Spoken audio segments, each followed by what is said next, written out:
All right, folks, gather round. Ever heard of the G20? No, it's not a new sports car or a top-secret spy organization. It's a group, a big one, like a really big one, of the world's most powerful economies. Think of it as the Avengers. But instead of saving the world from Thanos, they're trying to save the global economy from itself. Now, you might be wondering, why 20? Why not 10, 30, or 437? Well, 20 represents a good chunk of the world's money and people. We're talking about countries like the United States, China, Germany, and yes, even that island nation known for its tea and crumpets, the United Kingdom. They get together once a year, usually in some exotic location with fancy hotels and even fancier appetizers. And no, before you ask, we're not invited. The G20 is like the cool kids table in the school cafeteria, except instead of discussing who has the best sneakers, they're talking about things like trade deals, climate change, and whether pineapple belongs on pizza. Spoiler alert, it doesn't. Like and subscribe for more content. Okay, so these bigwigs are having their fancy meetings, sipping champagne, and discussing things that might sound about as exciting as watching paint dry. But here's the thing. What they decide in those meetings actually affects you and me, the regular folks. Remember that time the price of gas went through the roof? Or when your favourite imported cheese suddenly became outrageously expensive? Yeah, the G20 might have had a hand in that. See, they make decisions that impact things like trade, which directly affects the prices we pay for everyday goods. But it's not just about money. The G20 also tackles issues like climate change, global health and security. Remember that pandemic that shall not be named? The G20 played a role in coordinating a global response to that too. So yeah, while it might seem like a distant event happening in some far-off land, the G20's decisions ripple through the world and eventually reach our doorsteps, whether we like it or not.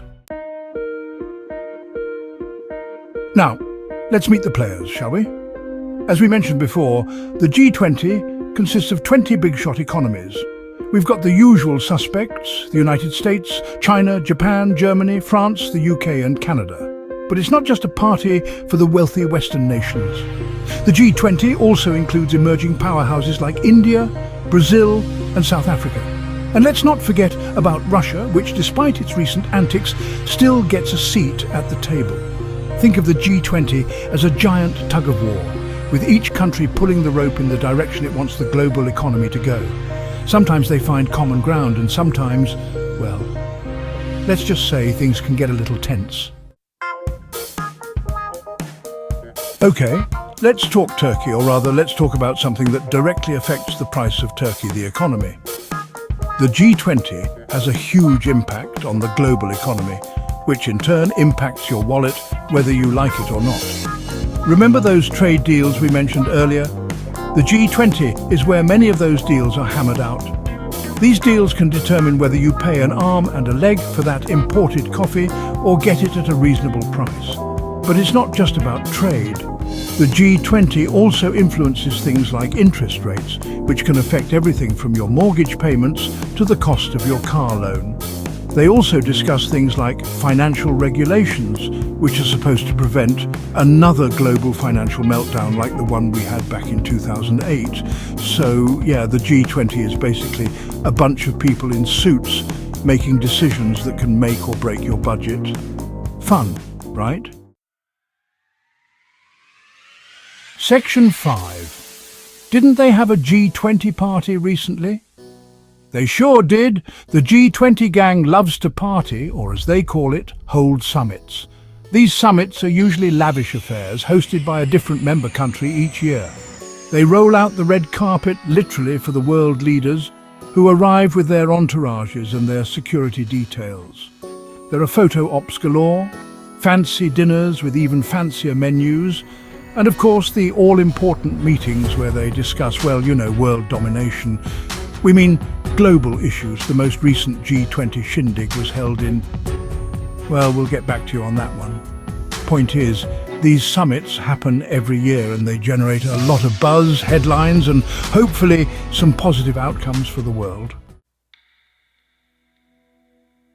Section 6. What did they even talk about at that party? The million-dollar question. What do these world leaders actually talk about behind closed doors? Well, it's not all small talk and gossip, though we're sure there's a bit of that too. The G20 summits usually have a specific theme or agenda, and this year was no different.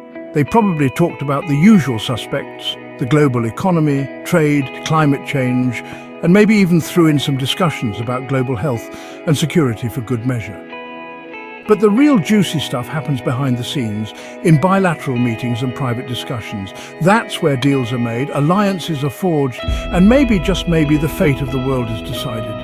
Okay, that last part might be a bit of an exaggeration, but you get the idea. Section 7. Is the G20 actually good or just a bunch of hot air? Now for the big question.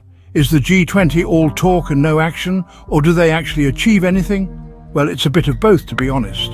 On the one hand, the G20 has been credited with coordinating a global response to financial crises, like the one in 2008. They've also made some progress on issues like climate change, though many argue it's not nearly enough. On the other hand, critics argue that the G20 is just a talk shop for rich countries, and that their decisions often benefit the wealthy at the expense of the poor. They also point out that the G20 has failed to address some of the world's most pressing issues, like global inequality and poverty. Section 8. So, is the G20 going to be a thing forever? Whether the G20 will stand the test of time is anyone's guess. The world is constantly changing, and with it, the balance of power. New players are emerging, old alliances are being tested, and the global order is in a state of flux. The G20 will need to adapt to these changing dynamics if it wants to remain relevant. It needs to become more inclusive, more transparent, and more accountable to the people it claims to represent. Only time will tell if the G20 can evolve to meet the challenges of the 21st century, or if it will become another relic of a bygone era. But one thing is certain. The world needs a forum for dialogue and cooperation, now more than ever.